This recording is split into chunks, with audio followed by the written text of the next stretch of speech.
Got different parting gouge. It's a parting tool that's about a 3/16. That's a little bit wider than these. I like this.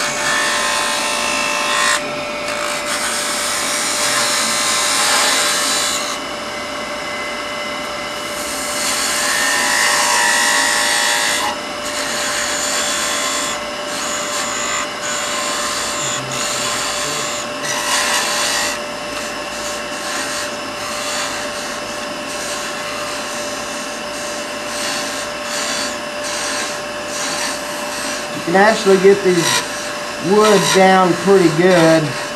Generally I'd go down to about less than an eighth before I started sanding, but I'll stop here tonight.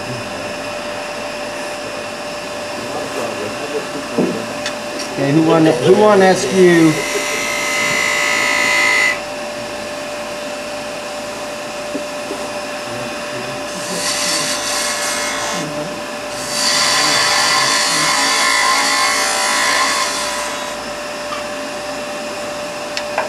At this point, I would.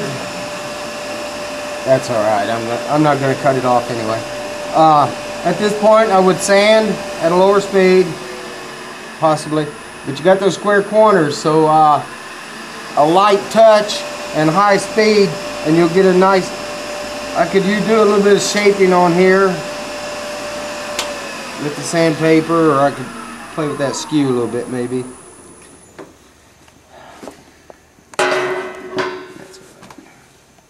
Stop there.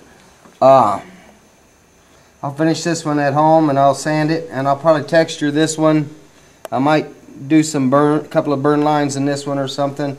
I might do a couple of things. But anyhow, then I would take that down as far as I could, as I dare, less than 1/8 of an inch, and sand as much as I can on the lathe. Then I would cut it off.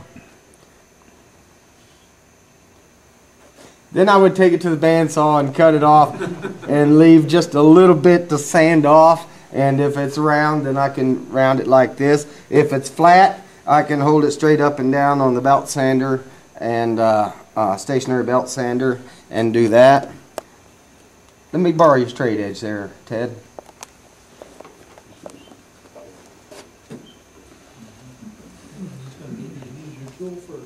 Generally, you can break it in. Oh, I pinned it.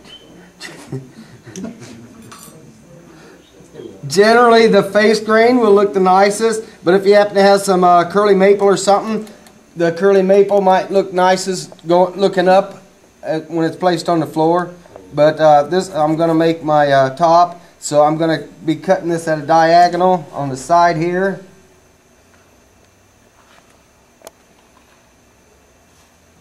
Now we'll come up at least 1/8 of an inch from the curve. I think I'd been going a little bit more than that, but you can kind of eyeball that.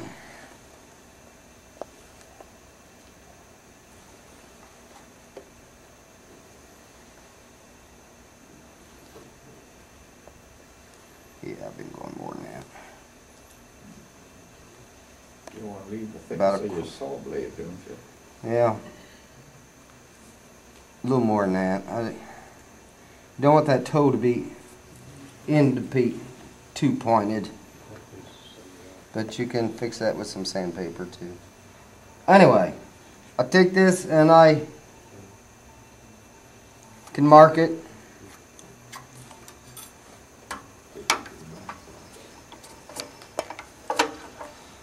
I can take it to the bandsaw and then run it through. I can take it first to my belt sander is what I do, and I sand all 4 of these spots while I don't have to hold a triangle. And so I have have all my sanding done before I take it to the bandsaw. Then I'm usually making several of these at the same time.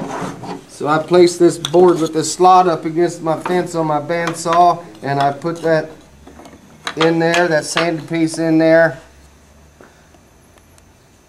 And sandpaper, I had some sandpaper on here, but I didn't have enough glue and it popped off. The sandpaper on there before you, this can be anywhere.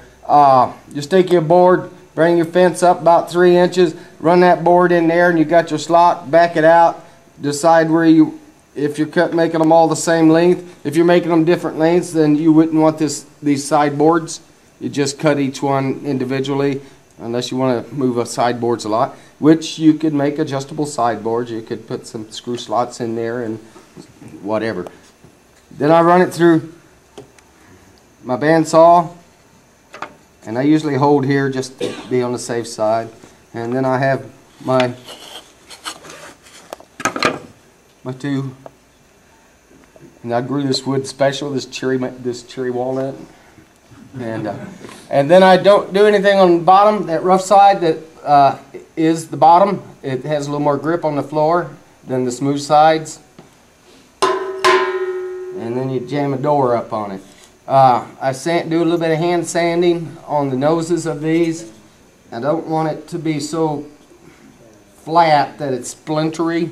And this walnut one is a little bit thin, I think. I think it needs to be blunted a little bit more.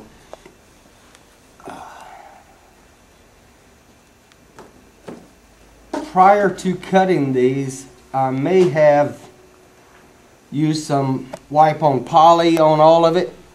Wiped on and wiped it off. 3 coats probably. And then after I cut it, it looked okay, but I didn't like it looking bare, and I just rubbed a little bit of oil on the bottom. I couldn't tell you whatever oily rag was close by. A little bit of Danish oil, or it was Danish oil. I got a little bottle of it on a cloth, and just rubbed that on there a little bit, just to bring it out a little bit. And I can pass this around, and people can look at it, and they can look at the jig. Oh, that piece of wood's different. There it goes.